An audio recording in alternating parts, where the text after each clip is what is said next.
दोस्तों, staff selection commission का option form क्या होता है, इसको कैसे भरा जाता है, किन किन बातों का ध्यान रखा जाता है वाइल फिलिंग दिस फॉर्म, और इसके थ्रू आपको मिनिस्ट्रीज या डिपार्टमेंट किस बेसिस पे अलॉट किए जाते हैं, ये सारी बातें मैं आपको बताऊंगा इस वीडियो में। साथ ही साथ मैं ये भी बताऊंगा कि अगर उन लोगों को जिनको exclusively national capital of India यानी न्यू दिल्ली में पोस्टिंग चाहिए होती है, उनको क्या करना चाहिए, किस हिसाब से फॉर्म भरना चाहिए। सेकेंडली, जिनको अपने होम स्टेट में पोस्टिंग चाहिए उनको किस हिसाब से फॉर्म भरना चाहिए। उसके बाद जिनको वो मिनिस्ट्रीज या डिपार्टमेंट चाहिए जहाँ पे वर्कलोड इतना ज़्यादा ना हो, जहाँ पे उनको समय मिल सके अपने बाकी एंडेवर्स को परस्यू करने का, उनको किस हिसाब से फॉर्म भरना चाहिए। तो ये सारी बातें मैं इस वीडियो में डिस्कस करूँगा।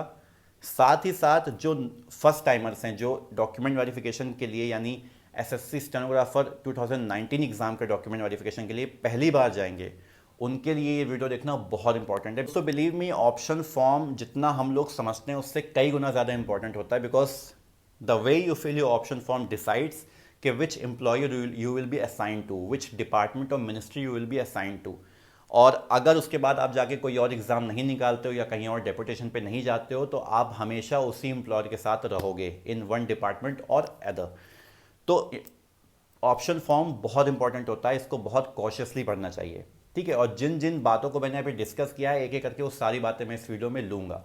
सबसे पहले तो कुछ फैक्चुअल बात करते हैं। एसएससी स्टेनोग्राफर 2019 का ऑप्शन फॉर्म पब्लिश किया है एसएससी ने अपनी वेबसाइट पे। जिन लोगों को ये बात ना पता हो, आप प्लीज़ वेबसाइट पे जाके उसको चेक करें, और अगर आप चाहें तो मैं इस वीडियो के डिस्क्रिप्शन पे भी लिंक दूंगा, आप यहाँ से भी उसको एक्सेस कर सकते हैं। और जो लोग श्योर है अपने रिजल्ट के बारे में, हालांकि मैं आपको बता दूं रिजल्ट 10 मार्च को आना था इसका, but unfortunately due to unknown reasons result अभी तक नहीं आया है। होपफुली नेक्स्ट वीक रिजल्ट आ जाएगा। So be prepared. जिन जिन लोग इस रिजल्ट में क्वालिफाई करेंगे उनको क्या करना है, उनको करना ये है कि आपको ऑप्शन फॉर्म का प्रिंट आउट निकालना है, उसको भर के रखना है अपने पास, और while going for a document verification test, जो कि उसके बाद एडमिट कार्ड निकाल के एसएससी कंडक्ट करवाएगा, आपको अपना option form along with other necessary documents document verification में लेके जाना पड़ेगा। क्या क्या डॉक्यूमेंट्स लेके जाने पड़ेंगे उसके लिए मैं एक वीडियो भी बनाऊंगा। अदरवाइज आपके एडमिट कार्ड में वो सारी बातें लिखी होती हैं, आप उसको पढ़ के उस हिसाब से डॉक्यूमेंट्स लेके जा सकते हो, ठीक है।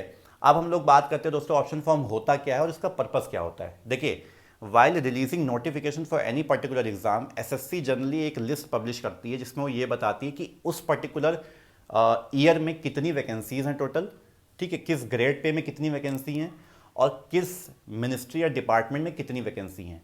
इतना ही बताती है एसएससी। अगर आपको उसके बाद ये जानना है कि किस स्टेट में कितनी वैकेंसी हैं, किस पर्टिकुलर डिपार्टमेंट की, तो वो आपको थ्रू आरटीआई यानी राइट टू इन्फॉर्मेशन के थ्रू प्रोक्योर करना पड़ता है।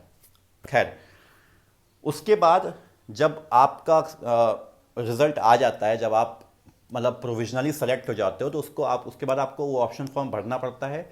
Depending upon your merit, your marks obtained, your final position in the merit list and your preference which you have given in the option form, आपको आपका department assign किया जाता है। ये पूरा प्रोसेस होता है ऑप्शन फॉर्म का। अब दोस्तों हम लोग बात करते हैं कि इसको भरना कैसे है। देखिए, आपको अपने दिमाग में अपने मार्क्स और उस साल कितनी वैकेंसीज आई हैं ये दिमाग में आपको अपने रखना है। अगर हम लोग 2019 एसएससी स्टेनोग्राफर की बात करें तो आपको पता है कि ग्रेड सी में सिर्फ 26 वैकेंसी हैं। अगर हम लोग एक्स सर्विसमैन और ऑफिशियली हैंडीकैप की जो कैटेगरी है उसको एक्सक्लूड कर दें, तो इस साल ग्रेड सी में यानी आपके आते हैं 4200 ग्रेड पे यानी 4200 grade pay and 4600 grade pay. तो उन दोनों में जितने 3-4 मिनिस्ट्रीज आई थिंक हैं उसमें टोटल मिला के 26 वैकेंसी हैं। वहीं अगर हम लोग ग्रेड डी की बात करें तो 451 वैकेंसीज हैं। आपको ये बात बहुत अच्छे से पता है कि 2019 में वैकेंसीज ज़्यादा नहीं आई हैं और वैकेंसी पोजीशन यही रहेगी, इससे ज़्यादा वैकेंसीज नहीं बढ़ेंगी इस 2019 ईयर की अगर बात करें तो आपको इसी वैकेंसीज में अपने मार्क्स के अकॉर्डिंग प्रेफरेंस डालनी है। अब देखिए, अगर आपके मार्क्स बहुत अच्छे इन द सेंस कि आपके 165 प्लस मार्क्स हैं, तो आप ग्रेड सी को थोड़ा सा सीरियसली लीजिए। उसका रीज़न ये है कि सिर्फ 26 वैकेंसी है और आपको भी पता है इसमें कंपटीशन कितना ज़्यादा है, ठीक है। 46 तो बहुत दूर की बात है, इवन 42 ग्रेड पे के लिए भी कंपटीशन बहुत ज़्यादा है। 26 वैकेंसीज ऑल इंडिया कुछ भी नहीं होती हैं। आपके अगर मार्क्स अच्छे हैं, बहुत अच्छे हैं, तो आप अपने मन मुताबिक अपना ग्रेड सी में प्रेफरेंस दीजिए, ठीक है। लोग ज़्यादातर एक्सटर्नल अफेयर्स प्रेफर करते हैं as the very first preference. अगर आपको लगता है कि आपके 175, 180, 185 मार्क्स हैं, तो आप उसको एक्सटर्नल अफेयर्स को अपनी पहली प्रेफरेंस दे सकते हैं। अदरवाइज जो वैकेंसी या डिपार्टमेंट ज़्यादातर लोग एक्सक्लूड करते हैं या जिसको वो लीस्ट प्रिफर करते हैं, आप उसको अपनी पहली प्रेफरेंस दीजिए। अगर आपको पता है कि मेरे मार्क्स कम हैं, तो basically it's a gamble. Okay, तो ये एक गैम्बल है, और आपको जो आप चाहते हो शायद वो ना मिले, बिकॉज आपके मार्क्स उतने नहीं हैं और इतनी कम वैकेंसीज हैं। तो आपको चाहो अगर आप, तो वो फॉर्म, वो प्रेफरेंस सबसे पहले दे सकते हो, जो बाकियों के लिए सबसे लास्ट में रहेगी। यू नेवर नो, आपको हो सकता है वो प्रेफरेंस मिल जाए। ग्रेड डी में स्कोप थोड़ा, मतलब ये परम्यूटेशंस और कॉम्बिनेशंस का स्कोप थोड़ा ज़्यादा है, बिकॉज 451 वैकेंसीज हैं। देखिए, दो तीन कैटेगरीज के लोग होते हैं। एक वो होते हैं जिनके मार्क्स बहुत अच्छे होते हैं, मतलब जिनके 155 160 मार्क्स है, वो ग्रेड डी के लिए फाइट कर रहे हैं। उनको पता है कि हमारा सिलेक्शन तो होना है, अब कहाँ होना है ये नहीं पता, किस वैकेंसी कौन सा डिपार्टमेंट मिलता है ये उनको नहीं पता। अब ऐसे में आप क्या कर सकते हो, आपके पास दो दो रास्ते हैं। आपके मार्क्स बहुत अच्छे हैं तो आप अपने मन मुताबिक जो भी प्रेफरेंस देना चाहते हो दो। आप मिनिस्ट्री ऑफ डिफेंस चूज़ करना चाहते हो, आप उसको दो। एक्सटर्नल अफेयर्स डालना चाहते हो, पहली प्रेफरेंस उसको दे दो। लेकिन प्लीज़ सारी प्रेफरेंसेस भरिए, हर एक बॉक्स में अपनी प्रेफरेंस भरिए। कोई भी बॉक्स को खाली मत छोड़िए। ये मत सोचिए कि नहीं चाहेंगे तो वहीं पे जाएंगे, नहीं तो कुछ भी और मिल जाए। यू नेवर नो, आपकी एक एक प्रेफरेंस काउंट की जाती है, और प्रेफरेंस का मतलब ही ये है कि जहां हम जाना चाहते हैं उसको सबसे पहले रखेंगे, उसके बाद हम अपनी प्रायोरिटीज़ घटाते घटाते जहां पे नहीं जाना चाहते हैं उसको लास्ट में रखेंगे। तो सारी प्रेफरेंसेस भरिए, एक भी बॉक्स खाली मत छोड़िए। दूसरी बात यह है, जो थ्रेशोल्ड पे हैं, जिनके मार्क्स काफ़ी कम है, वो बॉटम लाइन पे, उनका किसी भी तरह जस्ट क्वालिफाई हो गया है, आप एक बड़ा अच्छा काम ये कर सकते हो कि जो कोई भी नहीं भरता है आप उसको अपनी पहली प्रेफरेंस दो। कहने का मतलब ये है कि जैसे जो पुलिस ऑर्गेनाइजेशंस होते हैं, जैसे BPRD है, bureau of police research and development हो गया, या फिर और पुलिस ऑर्गेनाइजेशन होते हैं, या इवन IB होता है, जहाँ पे ज़्यादातर लोग जाना नहीं चाहते हैं। ठीक है, नहीं जाना चाहते, क्यों नहीं जाना चाहते उसका एक अपना रीज़न है, मैं आपको आगे बताऊँगा। तो आप उसको अपनी पहली प्रेफरेंस दे सकते हो। ठीक है, सिलेक्शन नहीं हो रहा होगा तो भी शायद आपका सिलेक्शन हो जाएगा, बिकॉज वो वैकेंसी खाली रह जाती है, बिकॉज ज़्यादातर लोग उसको प्रीफर नहीं करते हैं। फिर उसके बाद ये है कि जैसे कोई और डिपार्टमेंट है, मिनिस्ट्री ऑफ यूथ है, मिनिस्ट्री ऑफ वाटर रिसोर्सेज है, मिनिस्ट्री ऑफ एग्रीकल्चर है, मिनिस्ट्री ऑफ रूरल डेवलपमेंट या लाइव स्टॉक है, ठीक है, एनिमल हस्बेंड्री है। तो ये सारे प्रेफरेंस भी इंसान जल्दी नहीं डालता है, इसको भी अपना वो लास्ट प्रेफरेंस रखता है। तो जिनके मार्क्स कम है वो अपनी उनको पहली प्रेफरेंस रख सकते हो। ठीक है, मिनिस्ट्री ऑफ स्पोर्ट्स हो गया। ऐसे में क्या होगा कि हो सकता है आप कुछ ऐसा कॉम्बिनेशन बैठ जाए कि आपको वो मिनिस्ट्री अलॉट हो जाए, जहां आपका एक तरह एक समय सिलेक्शन ही नहीं हो रहा था, आपको हो सकता है आपकी पहली प्रिफर्ड मिनिस्ट्री मिल जाए। तो these are the chances which you can rely upon. दोस्तों, उसके बाद हम लोग बात करते हैं दिल्ली पोस्टिंग की। देखिए, ये एक ऐसा पॉइंट है जिसके ऊपर इतनी ज़्यादा बहस होती है, इतनी ज़्यादा आर्ग्यूमेंट होती है, जिसकी कोई सीमा नहीं। बिकॉज हर किसी को दिल्ली पोस्टिंग चाहिए, हर कोई चाहता है कि उसको नेशनल कैपिटल में जाना है, फिर आगे चल के इस एग्ज़ाम की तैयारी करनी है, उस एग्ज़ाम की करनी है, UPSC करनी है, वगैरह वगैरह। तो हर किसी को दिल्ली पोस्टिंग चाहिए। At the time of filling for the notification, आप जब नोटिफिकेशन पढ़ते हो तो उसमें एक बात बहुत साफ लिखी रहती है कि सेंट्रल गवर्नमेंट की जो जॉब होती है उसकी पैन इंडिया ट्रांसफ़र लाइबिलिटी होती है। कहने का मतलब ये है कि वो आपको कश्मीर से कन्याकुमारी कहीं पे भी पोस्टिंग कर सकते हैं, आपकी कहीं पे भी आपकी पोस्टिंग कर सकते हैं वो लोग। ठीक है, और आप मना नहीं कर पाओगे, आप ये नहीं कह पाओगे कि नहीं मुझे यहाँ नहीं, मुझे यहाँ चाहिए। और बिलीव इट और नॉट, मैं खुद सेंट्रल एडमिनिस्ट्रेटिव ट्रिब्यूनल में हूँ, वहाँ पे एडमिनिस्ट्रेटिव मैटर्स आते हैं, ग्रीवांसेस आती है लोगों की, जो एम्प्लॉयज़ या जो पर्सनल्स होते हैं गवर्नमेंट ऑफ इंडिया के। और 60 to 70% जो ग्रीवांसेस होती हैं उसमें मेजर रीजंस होते हैं या तो टर्मिनेशन ऑफ सर्विस या तो ट्रांसफ़र। किसी का ट्रांसफ़र कहाँ से कहाँ हो जाता है और उसको प्रॉब्लम होती है तो वो कैट में आके एक केस फाइल कर देता है। Believe me, government of India के स्टैंड जो होता है ना, वो ट्रांसफ़र के मामलों में बहुत क्लियर है। गवर्नमेंट ऑफ इंडिया ये कहती है कि जब आपको at the time of filling, at the time of publishing notification आपको बताया गया था कि this job has a pan India transfer liability, तो आपने क्यों फॉर्म फिल किया, और आप अब आपको आप जहाँ भेजा जा रहा है आपको वहाँ पे जाना पड़ेगा। तो you have no other option. दूसरी बात ये है, हमारे देश में जो मिनिस्ट्रीज़ हैं या जो डिपार्टमेंट्स हैं, तो 95% ऑफ द डिपार्टमेंट्स के जो हेडक्वार्टर हैं वो न्यू दिल्ली में हैं। ठीक है, कुछ ऐसे भी हैं जिनके हेडक्वार्टर नहीं, जैसे ISRO का बेंगलोर में है, तो और कुछ ऐसे भी हैं जिनके हेडक्वार्टर न्यू दिल्ली में नहीं है। अदरवाइज लगभग सभी मिनिस्ट्रीज़ के हेडक्वार्टर न्यू दिल्ली में है। तो अगर आप हेडक्वार्टर में पोस्टिंग ले लेते हो, ठीक है, किसी भी तरह से, तो आपकी फॉर श्योर न्यू दिल्ली हो जाएगा। बट वो केस में भी आप परमानेंटली न्यू दिल्ली में नहीं रह सकते। बिलीव मी और नॉट, कभी ना कभी ऐसी सिचुएशन आएगी जब आपको ट्रांसफ़र करके कहीं और भेजा जाएगा और आपको जाना पड़ेगा, अदरवाइज आपको ट्रांसफ़र फॉरगो करना पड़ेगा और अपना प्रमोशन भी फॉरगो करना पड़ेगा, हो सकता है आपको अपना इंक्रीमेंट भी फॉरगो करना पड़े, यू नेवर नो।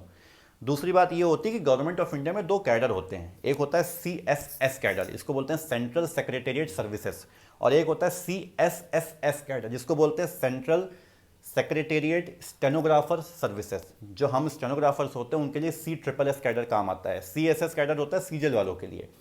अगर आप CSS कैडर में भर्ती हो जाते हो तो आपकी जो पोस्टिंग होती है वो हमेशा न्यू दिल्ली रहेगी, फॉर श्योर, कभी भी आपको नहीं हटाया जाएगा अनटिल एंड अनलेस आप अपनी विलिंगनेस दो कि हमको किस उस स्टेट में जाना है और वहाँ पे ऐसी सिचुएशन बने कि वैकेंसी खाली है, तो आपको हो सकता है वहाँ पे भेज दिया जाए, अदरवाइज आप हमेशा दिल्ली में रहोगे।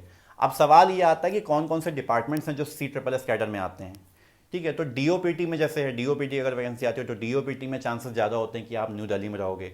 फिर उसके बाद मिनिस्ट्री ऑफ एक्सटर्नल अफेयर्स में भी चांसेस ज़्यादा होते हैं कि आप न्यू दिल्ली में हेडक्वार्टर में रहोगे। उसका रीज़न ये है कि MEA के ज़्यादा ऑफिसर्स ऑल इंडिया नहीं हैं। याद रखिए, MEA का मतलब हो, यहाँ पे मैं बोल रहा हूँ मेन मिनिस्ट्री, कहने को पासपोर्ट ऑफिस जो होता है RPO, रीजनल पासपोर्ट ऑफिस, वो भी MEA के अंडर ही आता है, MEA के ज्यूरिसडिक्शन में आता है, लेकिन उसमें ऑल इंडिया कहीं पे भी पोस्टिंग हो सकती है। But till the time you are in the headquarters आप दिल्ली में ही रहोगे, ओके। उसके बाद हम लोग बात करते हैं होम स्टेट्स की। तो देखिए क्या होता है कि जब आप किसी डिपार्टमेंट में जाके ज्वाइन करते हो तो उस डिपार्टमेंट की अपनी अलग मेरिट लिस्ट और रैंक पोजीशन बनती है, ठीक है। कि मतलब अगर मान लीजिए 20 वैकेंसीज थी इस साल इस डिपार्टमेंट के लिए, तो जो आप लोग 20 लोग चयन होके आए हो, ठीक है, जिन 20 लोगों का चयन हुआ है उनकी क्या क्या मेरिट है उस हिसाब से एक लिस्ट बनती है, और उसमें कोई फर्स्ट होता है, सेकंड होता है, थर्ड होता है, फोर्थ होता है, लाइकवाइज। उस बेसिस पे कहीं कहीं किसी किसी डिपार्टमेंट में उनको पोस्टिंग दी जाती है। कि सपोज करिए अगर मैं अपने बैच में फर्स्ट हूँ अपने डिपार्टमेंट में, और मैंने कहा कि मुझे भाई इलाहाबाद भेज दो, इलाहाबाद ऑफिस भेज दो या लखनऊ ऑफिस भेज दो, तो हो सकता है डिपार्टमेंट कंसीडर कर ले। But please remember they are not bound to do this, ठीक है। There is no rule as such जिसमें ये कहा गया है कि डिपार्टमेंट को आपकी नॉमिनेशंस या आपकी प्रेफरेंसेस हर हाल में कंसीडर करनी है। It depends solidly on their own discretion, okay. Even मैं आपको बताऊं, मैंने 3 साल में 3 नौकरियां की हैं, 3 अलग अलग डिपार्टमेंट्स के लिए, 3 अलग अलग जॉब्स के थ्रू। एक जॉब ऐसी थी जहां पे पूछा गया था कि आप लोगों को कहाँ कहाँ पोस्टिंग लेनी है, तो हम लोगों ने अकॉर्डिंगली अपनी विलिंगनेस दी थी। दूसरी जॉब में पूछा तक नहीं गया था कि आपको कहाँ जाना है, सिंपली हम लोगों को भेज दिया गया था, नो इफ़ नो बट। तीसरी जॉब में फॉर्चुनेटली पूछा गया कि आपको कहाँ जाना है, फॉर्चुनेटली हमारी प्रेफरेंस को कंसीडर भी किया गया in accordance with our respective ranks. उस केस में भी सबके साथ ऐसा नहीं हुआ।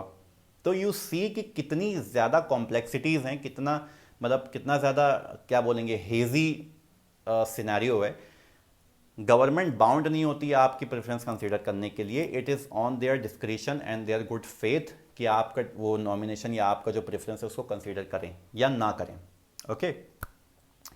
तो होम स्टेट की अगर हम बात करें, अगर you will B fortunate enough कि आपका डिपार्टमेंट आपसे पूछता है कि आपको कहाँ जाने का मन है, तो आप अकॉर्डिंगली अपनी अपनी विलिंगनेस दीजिए उनको। उसके बाद ऑब्वियसली हर आदमी चाहेगा कि उसके होम स्टेट में उसको पोस्टिंग मिले, अगर नहीं मिलती है तो जहाँ मिलती है आपको वहाँ जाना पड़ेगा, सिंपल इज दैट, ओके। फिर उसके बाद हम लोग बात करते हैं कि कौन कौन सी मिनिस्ट्रीज ऐसी होती हैं जहाँ पे वर्कलोड बहुत ज़्यादा होता है, जहाँ पे काम बहुत ज़्यादा होता है, पढ़ने का समय नहीं मिलेगा आपको, अपनी ज़िंदगी जीने का समय नहीं मिलेगा, ठीक है। टू बी हॉनेस्ट, ऐसा कोई जगह नहीं है जहाँ पे आपको अपनी ज़िंदगी जीने का समय नहीं मिलेगा, भरपूर ज़िंदगी जीने का समय मिलेगा आपको, उसके लिए परेशान मत हो, you will not be slave, okay.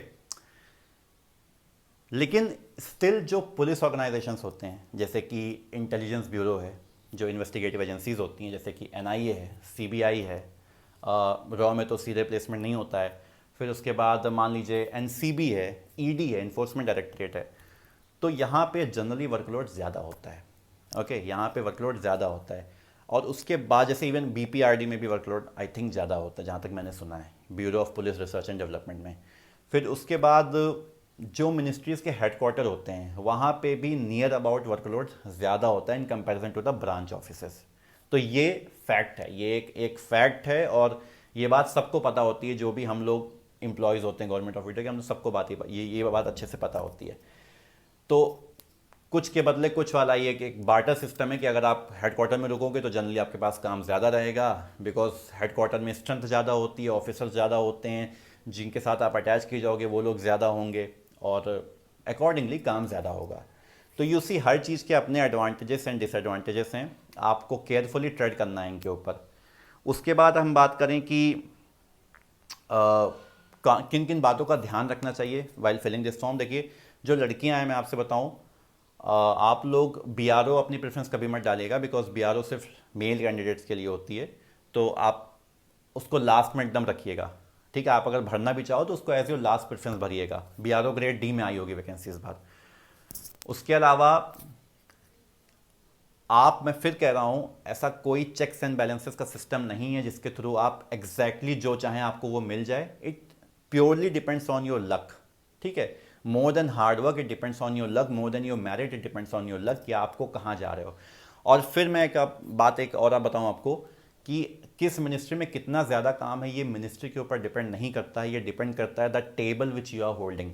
हो सकता है एक ही मिनिस्ट्री में आपके और आपके दोस्त की पोस्टिंग हो, आपको कोई ऐसी टेबल मिल जाए जहाँ पे रिस्पॉन्सिबिलिटीज़ थोड़ी ज़्यादा हैं in comparison to the other table जहाँ आपका दोस्त है, वहाँ रिस्पॉन्सिबिलिटीज़ हो सकता है कम हो, तो उसके पास हो सकता है वर्कलोड कम हो, आपके पास ज़्यादा हो।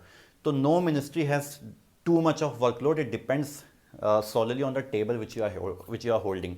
ठीक है, तो ये सारी बात थी ऑप्शन फॉर्म को लेके। आई होप कि मैंने आपके सारे डाउट्स लगभग क्लियर कर दिए हैं। आप ऑप्शन फॉर्म निकालिए, अपनी मेरिट को एक बार ध्यान में रखिए, कितने मार्क्स आपके आए हैं और कितनी कट ऑफ गई है, बस ये दो चीज़ को देखिए। तीसरी चीज़ ये भी देख लीजिए कि कितनी वैकेंसीज़ हैं किस पर्टिकुलर डिपार्टमेंट में, और अकॉर्डिंगली ऑप्शन फॉर्म को फिल करके रखिए अपने पास। Sooner, very sooner of course result आ जाएगा और एक कॉल लेटर आएगा जिसके थ्रू आपको DV यानी डॉक्यूमेंट वेरिफिकेशन के लिए बुलाया जाएगा। तो अपना फॉर्म भर के वहाँ पे जाइए, और क्या क्या प्रोसेस आपको करने पड़ेंगे उसके लिए मैं एक वीडियो बनाऊंगा जब ये कॉल लेटर आ जाएगा तब। आई होप आपके सारे डाउट्स मैंने क्लियर कर दिए। जो डाउट क्लियर ना हो पाए हो प्लीज़ उसको कमेंट करिए, I will definitely answer to that particular query of yours. Thank you so much. अगर वीडियो अच्छा लगा हो तो please like it and subscribe the channel to get more meaningful videos in the future. Goodbye and take care.